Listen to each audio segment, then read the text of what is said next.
بسم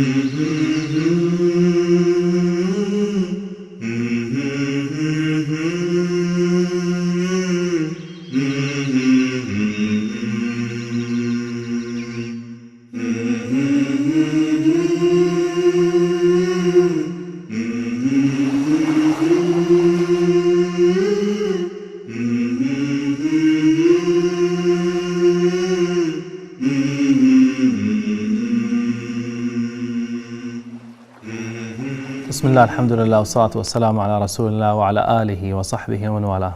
أما بعد.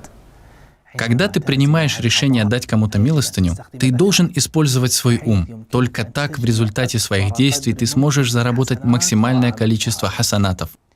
Будь с нами в этом путешествии. Мы приехали в Камбоджу. Мы искали сирот. Ездили по бедным деревням и отдаленным районам. В это время мы обнаружили один сиротский приют, который представлял собой школу и мечеть. Мы рассмотрели, в чем нуждается этот приют, и оказалось, что у сирот две проблемы. Первая связана с их сном, а второй я расскажу немного позже. Что касалось сна, то бедняги спят на полу. У сирот нет кровати или хотя бы матрасов. Здесь вопрос не просто в том, чтобы им было помягче спать. Нет.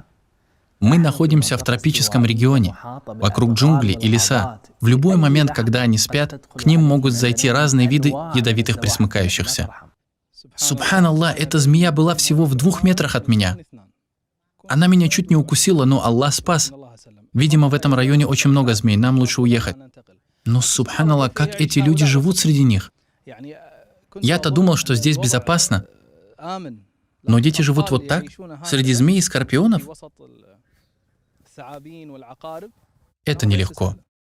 Если бы отец этого сироты был жив, он бы заботился о нем, заключил бы в свои объятия и не допустил бы, чтобы что-то причинило ему вред. Но сейчас сирота не находит этой нежности и заботы. Он живет в приюте. Мы не можем порицать и смотрителей приюта. Они действуют в рамках своих возможностей. Поэтому наша команда, работающая над передачей, решила, что лучше всего купить для сирот кровати, так как польза от них была бы продолжительней, и они бы оказали значительное влияние на их жизнь. Мы вернулись в столицу в поисках подходящих матрасов и лучших кроватей.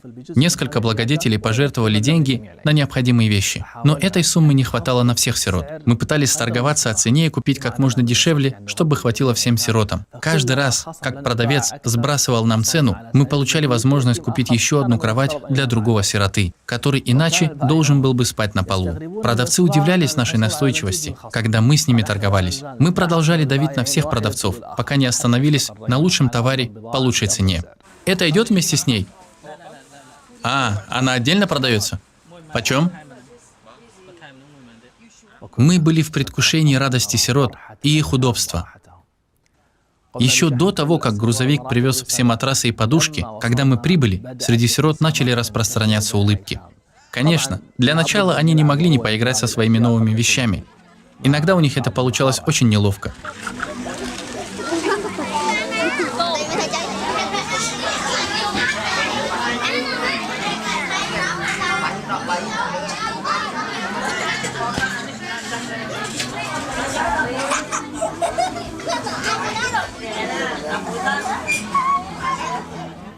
Когда ты видишь эти улыбающиеся лица, ты чувствуешь, что твое сердце тоже улыбается. Действительно, отдавать гораздо приятнее, чем брать. И лучшее пожертвование не денежное, а моральное. Когда ты даришь им радость, даришь им счастье, даешь им безопасность. Безопасность от этих насекомых, змей и скорпионов, которые раньше кусали и жалили их. Сейчас у них есть кровати, и они счастливы. Благодарю всех, кто пожертвовал на эту передачу и на это дело. Благодарю вас всех. Наступило время намаза, и мы отправились в мечеть, чтобы помолиться там. В мечети мы увидели нечто необычное. У них в мечети не было ковров, или хотя бы одного маленького коврика. Молящиеся сироты делали намаз на гладком полу. Да, это вторая проблема, о которой я вам упоминал.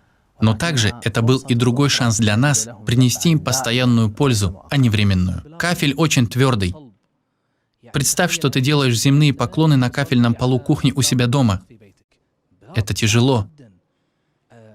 У тебя будет болеть лоб. Будет неудобно, даже когда ты будешь сидеть на ташахуде. Тогда некоторые наши братья предложили предоставить им ковер. И дарители решили покрыть коврами часть мечети, примерно треть. Этого хватит для живущих в этом приюте сирот. И, конечно, сироты не могли не поиграть чем-то новым, что входило в их жизнь.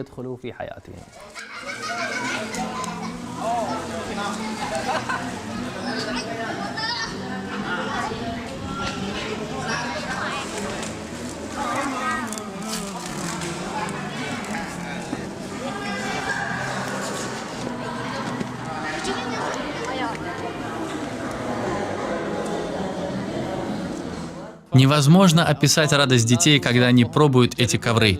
Раньше они никогда не делали намаз на таких коврах.